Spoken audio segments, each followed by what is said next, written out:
Are you sure? Here's the 30-second lesson on what legends know. Never ask a bride why she's getting married. Don't wear a skirt on a windy day. Deodorant is not a shower. Don't sniff chili flakes. And don't forget, saving is not investing. Legends don't just save, they invest in mutual funds. Mutual fund investments are subject to market risks. Read all scheme-related documents carefully. Now we are on to the sixth round of polling.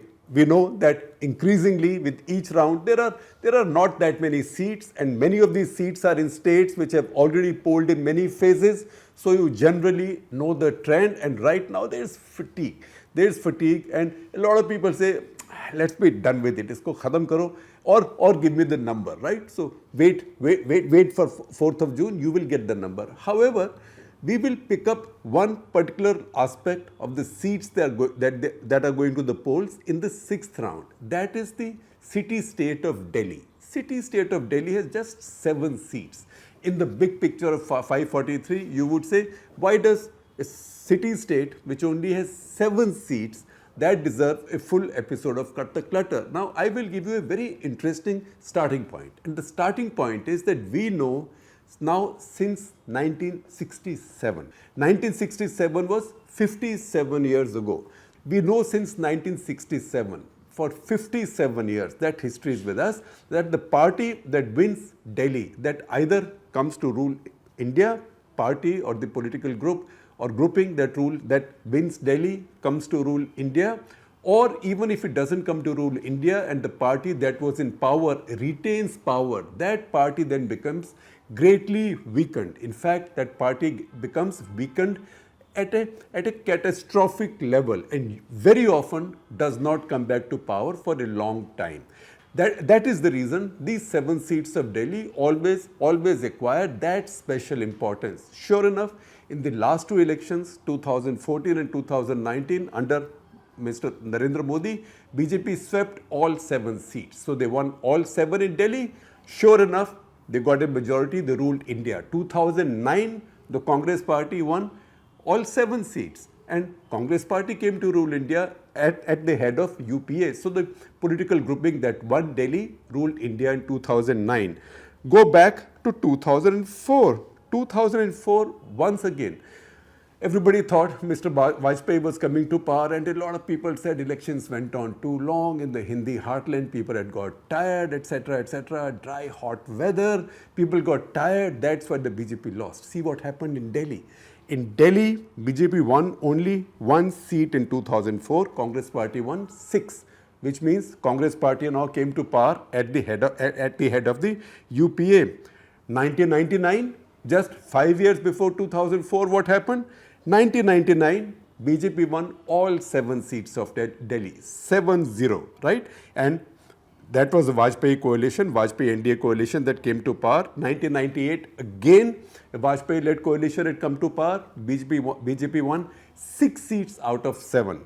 The only seat the Congress party was able to win in 1998 in Delhi was Meera Kumar, who later became, subsequently, much later on, became Speaker in Lok Sabha. She won the reserved seat of Karol Bagh. 1996, go right back. 1996, 5 BJP, 2 Congress. So BJP did not come to power, but 1996, Congress lost its hold on power forever, in the sense that Congress never got enough seats even to come close to power. It twice was able to lead a coalition, once with just 145 seats, one with a little bit more than 200. It crossed 200 once, but never came anywhere near a majority. So the number the Congress party had in the outgoing Lok Sabha in 1996, Congress party has not been able to achieve that number since then.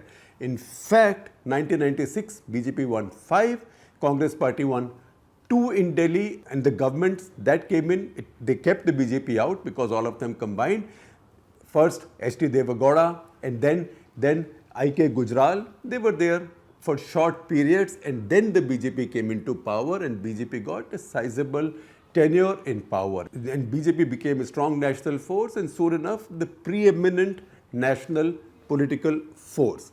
Once again, if I take you further back, why stop at just 1996? And then as we go ahead, I will also tell you the reasons why Delhi is so important and the reason why Delhi is such a bellwether state with just 7 seats, and also some very interesting facets of Delhi's politics, of what makes Delhi so unique and so important. So go back to 1991, I just told you about 1996. 1991, the BJP won 5 in Delhi, Congress won 2. Now you may say, but Congress came to power and Narasimha Rao became Prime Minister, so what you're saying is wrong. No, that's not wrong. 1991 was the first time since 1952, since the first election, that the Congress party failed to win a majority. And they failed to win a majority despite the fact that Rajiv Gandhi got assassinated midway through that election campaign, when some phases were still left, and maybe who knows what would have happened if that had not come to pass, that unfortunate event had not happened. Nevertheless, the Congress party fell short, whether they got a few more seats because of sympathy, or whether they got a few seats fewer because people thought, who will lead the party now? But the fact is that the Congress party fell well short of the majority mark. Now you might say that, look, I am not factually very right, because in 1989 also, Congress party fell short of the majority mark. It did.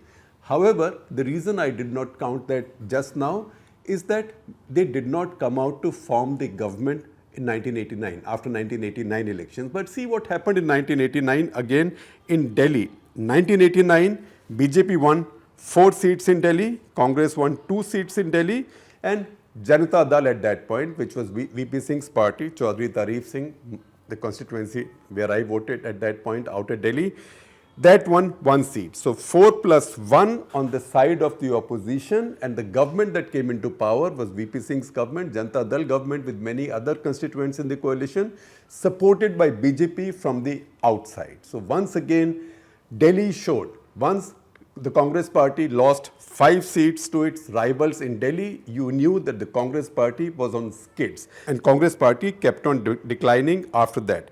Then go back to 1984. 1984, as we know, was the sympathy wave election for Rajiv Gandhi. So you can imagine what happened in that election. Congress party had a 7-0 sweep in Delhi, and we know the majority that the Congress party had. And then I will also tell you the leaders Congress party got elected at that point. That is Lalit Makan, KC Pant, Harkrishan Lal Bhagat, JP Agrawal, who is again contesting now from Chandni Chowk, Jagdish Titler. So many of these were people who got their fame or infamy with the riots or massacres after 1984. Some even got assassinated. So Lalit Makan, who got elected in this election, he got assassinated subsequently by Sikh radical terrorists in Delhi because of the perception, because of the belief that he was responsible for the massacres of Sikhs in Delhi. It was in the by-election after his assassination that Arjun Singh got elected in Delhi. So Arjun Singh in that year had a very interesting time. He was, until March, he was Chief Minister of Madhya Pradesh. After March, when Rajiv Gandhi signed his peace accord or settlement with Sant Harchand Singh Longowal in Punjab, he was sent as a very young governor in Punjab. Within a few months, unfortunately again, Sant Harchand Singh Longowal, the preeminent Akali moderate leader, was assassinated for the quote-unquote crime of seeking peace with the rest of the country and seeking peace and bringing about peace between Hindus and the Sikhs. He was assassinated. Months after that, Arjun Singh was brought into Delhi. He contested elections in Delhi in that by-election after Lalit Makan's assassination and became a cabinet minister. So unusual man, chief minister of a large state, governor of a very sensitive state, and a cabinet minister, commerce minister in Delhi, all in the space of 1 year. That was a little bit of a digression, but also to tell you that 84, again, the same situation. 1980. Now 1980, we know, that is when Mrs. Gandhi came to power. I'm going backwards. 1980 is when Mrs. Gandhi came back to power. She had lost power in 1977. Once again, in that election, it was 6-1 for the Congress. So it is never like 4-3, right? It's always like one party or one or representative or constituent of one coalition gets a large number of seats, either makes a clean sweep or wins most of the seats, and they go on to rule the state, or their rivals, even if they retain power, emerge much weaker. In fact, in almost all cases, terminally weaker. I would say in all cases except one, or maybe two, if I go right back, and I will tell you which ones as we go along.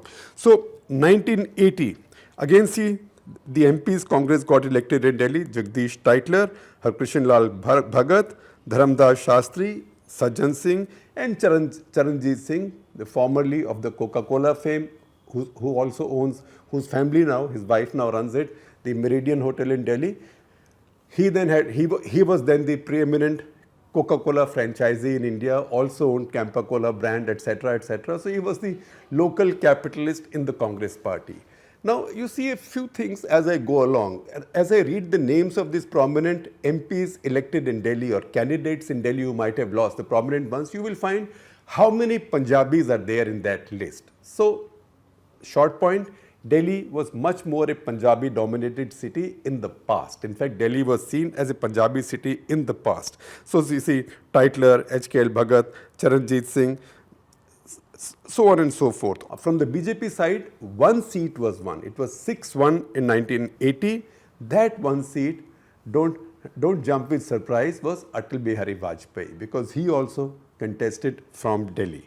Then I'll take you backwards. 1977, Mrs. Gandhi loses power after the emergency. What's the score in Delhi? 7-0. Who's got 7? Who's got 0? The opposition has got 7. In this case, the Janata Party, which had not yet got its symbol, it was still called Lok Dal. For clarity, Janata Party had been formed. It hadn't got the symbol yet. So they were contesting on the symbol of the Lok Dal, which had been merged in Janata Party. That's why if you look at the archives, it will show those seats in 1977 election as 7 going to Lok Dal. The key winners in those seats were the former Bharatiya Jan Sangh leaders. So they got 7 seats, all 7 seats. And we know Congress party lost power in that election and Janata Party came to power. That is what in 1980 Mrs. Gandhi reversed. So this reversed within 3 years. This city has no fidelity. That's my second point, that this is a city of political infidelity. ये politically बेवफा शहर है.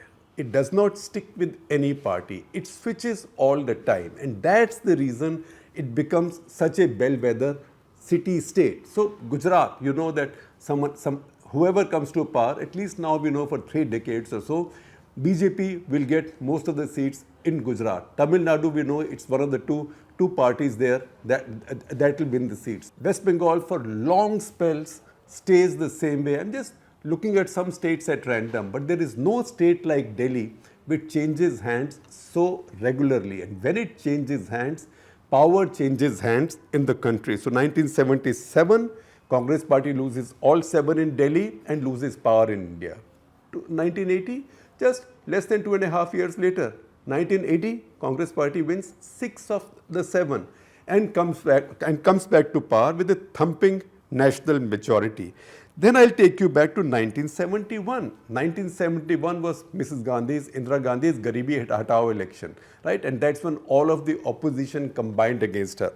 Once again, she got a clean sweep, 7-0. And we know that she got such a big majority, 330 plus in that election, when she had been written off, which brings me to the trickiest part, or one of the trickiest parts. I told you that there are 2 exceptions to the idea that if the party that's in power retains power even after losing elections in Delhi, losing the seats in Delhi Lok Sabha, then that party emerges catastrophically weakened. So I take you back to 1967. That's when this began, the story of Delhi began. Before that, nothing matters because Congress won everything before that. The real contestation in national politics came in 1967. That is the election in which the Congress party faced challenge for the first time. In Delhi, the Congress party won how many seats in that election?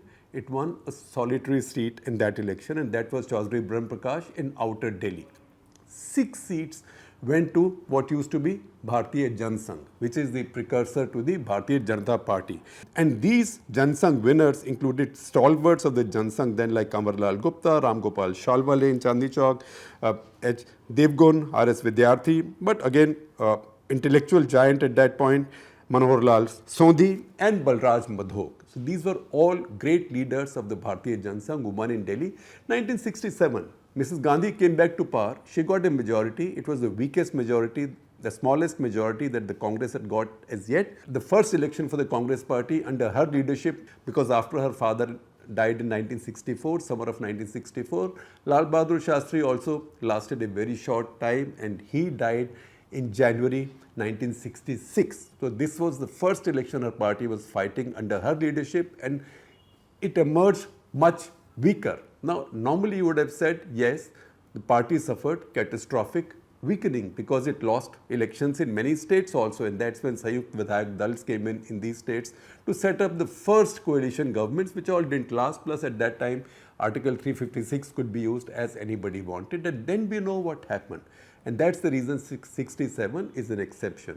By 1969, Congress and Mrs. Gandhi had become so weakened that she did that most audacious thing by breaking her party, letting the older establishment go away and setting up a new party in her own image and making that hard left tilt, and got the help of the CPI, inspired by the Soviet Union and Moscow, to keep her minority government in power. And then with her socialist tilt, the new Congress that she created, that then became the most powerful party in the country. But 1967, the loss of seats in Delhi had signaled a devastation of the Congress party's power across the country, particularly in the north and the Hindi heartland. Then what is the second exception to this rule? The second exception to this rule is 2004. 2004, as we told you, the BJP lost 6 of the 7 seats in Delhi.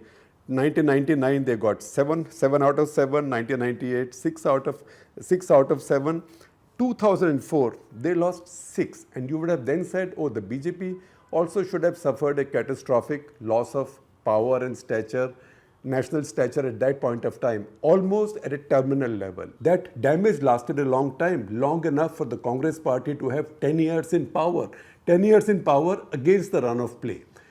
But the reason BJP was able to make a turnaround is that BJP itself had a lot of internal competition, and because of that internal competition, a new leader emerged, and that is Narendra Modi, and he was able to turn things around. But again, under him, 7 out of 7, 2014, 7 out of 7, 2019. That is why what's happening this time, particularly with the Congress and Aam Aadmi Party coming together and challenging the BJP in Delhi, is something that needs to be watched very closely. Ultimately, whatever happens, whatever the big picture is, chances are that the score in Delhi will reflect that big picture. Unlikely that Delhi is about to lose its stature as India's bellwether state, tiny though it is. Now, bellwether is one. Second, I told you, this is a state, it's a bewafa state, right? Bewafa as in it's a state with political infidelity. This state is not married or not committed to an ideology, not to a caste, not to a community, not to anybody. This state can swing from this to that between 2 elections. We saw the difference between 1977 and 1980 and 1999 and 2004. So this state swings. This political infidelity is so strong that in this state a new force emerged, Aam Aadmi Party. Aam Aadmi Party has won 67 seats out of 70 in one assembly election, 62 in the other assembly election. At the same time, in the 2 Lok Sabha elections that Aam Aadmi fought, it has lost all the seats. In fact, in the last Lok Sabha election in 2019, Aam Aadmi Party only finished second in 2 out of 7 seats. It was the third party in 5 of the 7 seats. Congress party was the second party in 5 of the 7 seats. Now, in spite of that, after 2019 Lok Sabha elections also, Aam Aadmi Party did very well, got 62 seats out of 70 in Vidhan Sabha elections. Lately, they won the municipal corporation elections as well. So once again, it tells you that Delhi does not follow one pattern. What is it that makes Delhi different? First of all, Delhi is truly a cosmopolitan place. It has become much more cosmopolitan because a lot of the Punjabi refugees came after the partition and a lot of Delhi natives were Muslims, they left. So Delhi was very Punjabi dominated. Over time, it has become much more cosmopolitan. That's why no caste dominates it, no religion dominates it, no identity dominates it. That's why Delhi becomes much more a microcosm of the national political mood. For example, look at the Northeast Delhi constituency. BJP has its sitting MP, Manoj Tiwari contesting there, the singer. Manoj Tiwari, for example, from Eastern UP, generally the large Bhojpuri belt. And against him, Congress party has put up Kanhaiya Kumar, formerly of CPI, formerly of JNU fame. Aam Aadmi party is backing him because there is an alliance in Delhi. Now, why does the BJP have Bhojpuri and Congress party have a Bihari there? That's because a lot of the voters in that constituency are migratory laborers, workers from Eastern UP, a lot of them from Bihar. So the expectation that both parties have is that the electorate will reflect the mood in Bihar. However, there are finer distinctions there. So while there are a lot of voters of Bihari origin, East UP origin, because a lot of the Delhi working class lives there, the percentage of Muslims living in that constituency is almost 30. So that would reflect the percentage of Muslims, say, in West Bengal or in Assam. That is not something that you will see anywhere. Similarly, you will have many other ethnicities there. Bengalis being one large ethnicity, there will be many other ethnicities there, and that's why it becomes a much more mixed constituency. And in the rest of Delhi, if anything, this diversity is even greater, and that is the reason Delhi, the 7 seats of Delhi reflect, first of all, they reflect the mood in the heartland, because over the decades, what used to be a Punjabi city has now become very much a Purvanchali city, because a lot of the people who work in Delhi, Delhi is a rich city now, a rich city needs a lot of working class, a lot of the working class has come from Eastern UP and Bihar or states which generally export labor to the richer parts of the country. So Delhi reflects the national mood. It also reflects very well, very closely the mood of the Hindi heartland.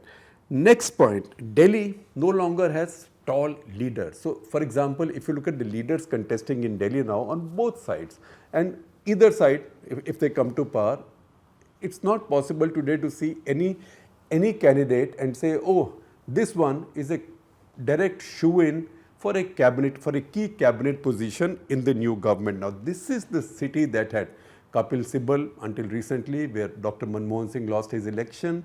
L.K. Advani got elected, Atal Bihari Vajpayee got elected, Vijay Kumar Malhotra, Madan Lal Khurana, all K.C. Pant, all these big leaders used to get elected from this city. That's no longer the case. Rajesh Khanna got elected in this city. In fact, in that election, that was the 91 election, L.K. Advani resigned his seat because he had contested from 2, so he preferred to keep Gandhinagar and gave up New Delhi, and Rajesh Khanna got elected in the by-election. Right now, Delhi has no tall leader. So first of all, no Punjabi domination. We know Gautam Gambhir was a sitting MP who's not been fielded now, but really no serious Punjabi leaders, and definitely not any national level leader in Delhi.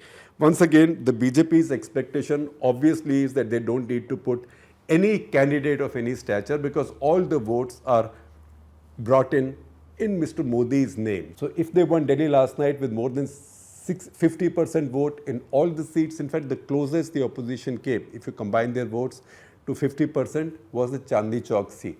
So this time, even though Aam Aadmi Party and the Congress are together, they think that Mr. Modi in his own name will be able to swing these seats. But one more important point we must take note of as we conclude this discussion is that Aam Aadmi Party and Congress Party are partners in Delhi. It looks like on the ground the partnership is working quite well because both see the BJP as a big enemy, and maybe Aam Aadmi Party now, after the arrest of Kejriwal, Manish Sisodia, etc., they see the threat to themselves even more strongly. At the same time, the BJP would take heart from the fact that the two parties, Aam Aadmi Party and the Congress, are also contesting against each other in many parts of the country. So Aam Aadmi Party at this point is contesting only 22 seats in the country. Of these 22 seats, which are the seats that they are contesting in partnership with the Congress party. That is 4 seats in Delhi. So they put up 4 candidates in Delhi, 4 out of 7. They are in partnership with the Congress party. 2 seats in Gujarat, again in partnership with the Congress party, and 1 seat in Haryana. That is 4 plus 2 plus 1, 7 seats. So only in 7 of the 22 seats that Aam Aadmi party is contesting, they are partners with the Congress party. In the remaining 15 seats, they are rivals of the Congress party. In fact, Congress party is their main rival. So Punjab 13 seats and Assam 2 seats. In 1 seat, another candidate from Assam Jatiya Parishad, which is also a constituent of the India Alliance. So Aam Aadmi party 22 seats, 7 in partnership with the Congress party, 15 against the Congress party. And that is something that gives BJP some heart. However, this is a very unusual election. This is an election which different parties, particularly those in the opposition, have also decided to fight on a state-by-state basis, and that's how alliances also in many cases are working on a state-by-state basis.